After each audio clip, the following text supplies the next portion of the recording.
Hey guys, it's Anissa dan kali ini kita akan ngebahas suatu topik yang menarik banget nih Sobat Adsen. Yes, kita akan ngebahas Stalin dan Putin, ambisi yang sama, perang yang berbeda. Yuk tunggu apa lagi, upgrade pengetahuan kamu di @now Adsen Knowledge.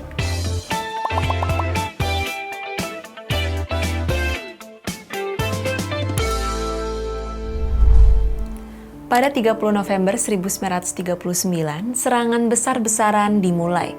Uni Soviet yang dipimpin oleh Joseph Stalin menyerang Finlandia, memicu Perang Musim Dingin. 42 tahun kemudian, pada Februari 2022, dunia kembali dikejutkan oleh serangan serupa. Kali ini Rusia di bawah Vladimir Putin melancarkan invasi ke Ukraina.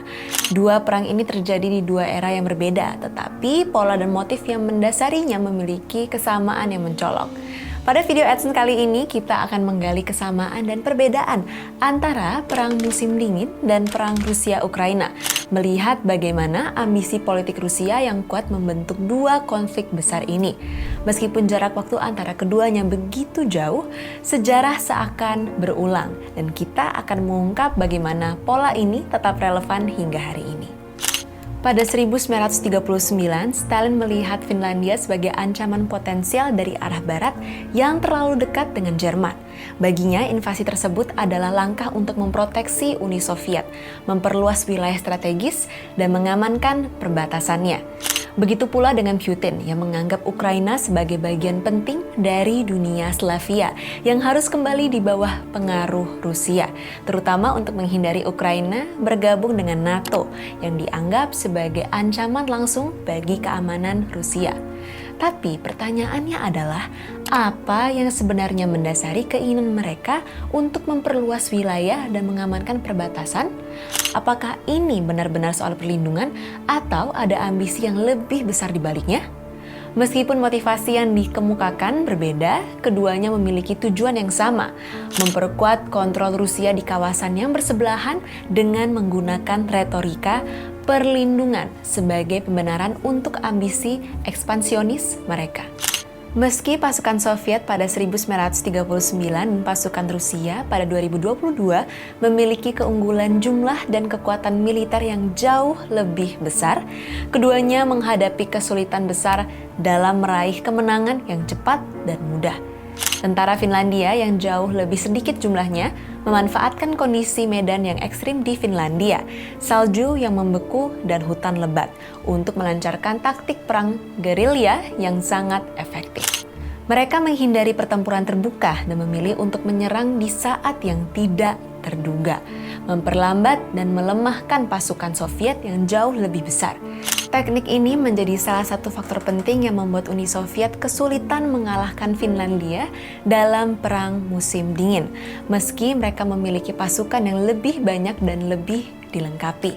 Di Ukraina, meskipun Rusia memiliki keunggulan jumlah pasukan yang signifikan dan teknologi militer canggih, pasukan Ukraina mirip dengan Finlandia pada 1939 memanfaatkan keunggulan pengetahuan lokal dan kemampuan bertempur di medan yang dikenal dengan sangat baik. Dalam pertempuran di kota-kota besar seperti Kiev, Mariupol, dan Kharkiv, pasukan Ukraina menerapkan taktik gerilya yang tak terduga dan bertahan keras menghancurkan armada Rusia yang lebih besar dan lebih terorganisir. Mereka juga memanfaatkan dukungan dari penduduk lokal yang sangat bersemangat, yang banyak membantu pasukan Ukraina dengan informasi intelijen dan dukungan logistik. Kedua negara ini, Finlandia pada 1939 dan Ukraina pada 2022, menunjukkan ketahanan luar biasa yang sembanding.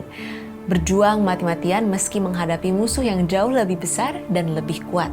Dengan kekuatan pasukan yang lebih kecil namun lebih gesit dan terorganisir dengan baik, mereka mampu memperlambat laju pasukan yang jauh lebih besar, sekaligus memaksa musuh untuk beradaptasi dengan situasi yang semakin sulit. Sejarah seakan mengulang dirinya, di mana pasukan yang lebih kecil dan lebih gesit mampu mengimbangi kekuatan besar yang lebih terorganisir dengan cara yang tak terduga. Merubah jalannya perang dan menunjukkan bahwa taktik serta semangat juang dapat menjadi senjata yang lebih ampuh daripada kekuatan materi semata. Pada tahun 1939, ketika Soviet menginvasi Finlandia, dunia internasional hanya bisa mengutuk tindakan agresif tersebut. Namun kenyataannya tidak ada langkah nyata yang diambil untuk menghentikan invasi tersebut. Saat itu, perhatian dunia lebih tertuju pada ancaman yang semakin besar dari Nazi Jerman, yang pada saat itu lebih diutamakan oleh kekuatan besar seperti Inggris dan Prancis. Meskipun Finlandia mendapat simpati internasional, negara-negara besar lebih memilih untuk tidak terlibat secara langsung, mengingat situasi geopolitik yang lebih kompleks dan ancaman yang datang dari Jerman. Bahkan meskipun ada kecaman, reaksi terhadap agresi Soviet terbatas pada sanksi yang lemah dan lebih banyak berbentuk pernyataan moral yang tidak diikuti dengan tindakan konkret. Namun di tahun 2022, dunia internasional menunjukkan reaksi yang sangat berbeda terhadap invasi Rusia ke Ukraina. Kali ini meskipun Rusia merupakan kekuatan besar dengan senjata nuklir yang bisa mengancam dunia, reaksi dunia jauh lebih terkoordinasi dan tegas. NATO, Uni Eropa, dan negara-negara barat lainnya tidak hanya mengutuk agresi Rusia, tetapi juga memberikan dukungan militer kepada Ukraina, mulai dari pasokan senjata canggih hingga pelatihan bagi pasukan Ukraina. Sanksi ekonomi yang sangat keras dijatuhkan terhadap Rusia dengan menargetkan sektor-sektor vital ekonomi seperti energi dan perbankan, serta isolasi diplomatik yang lebih luas di panggung internasional. Dunia internasional tampaknya belajar dari sejarah, memberikan respons yang jauh lebih langsung dan signifikan dalam menghadapi agresi Rusia, berusaha mencegah eskalasi yang lebih besar yang dapat mengguncang stabilitas global. Meski begitu, perbandingan antara kedua momen ini mengungkapkan bagaimana politik internasional telah berubah. Dulu, di saat-saat ketegangan besar seperti invasi Soviet, dunia cenderung lebih pasif, lebih memilih untuk berdiam diri dengan alasan pragmatis, dengan fokus pada ancaman yang lebih besar. Kini, di era yang lebih global dan lebih terhubung, kita melihat respons yang lebih cepat dan lebih terorganisir, meskipun dunia tetap terbagi dalam pandangan tentang bagaimana menghadapi kekuatan besar seperti Rusia. Reaksi internasional terhadap kedua invasi ini mengilustrasikan bagaimana politik global berkembang seiring waktu, dari sikap yang lebih permisif terhadap agresi di masa lalu menuju respons yang lebih tegas dan terkoordinasi dalam menghadapi ancaman yang lebih nyata terhadap tatanan internasional yang ada. Kekejaman terhadap warga sipil menjadi salah satu kesamaan yang paling mencolok antara kedua perang ini. Pada tahun 1939, Soviet dengan kekuatan militer yang jauh lebih besar melancarkan serangan udara tanpa ampun ke kota-kota Finlandia, menghancurkan rumah-rumah, membakar tanah, dan mengancam kehidupan sipil sebagai taktik untuk mematahkan semangat perlawanan. Mereka tidak hanya menyerang tentara, tetapi juga menyerang jantung masyarakat dengan harapan bisa mengguncang keberanian rakyat Finlandia yang keras kepala.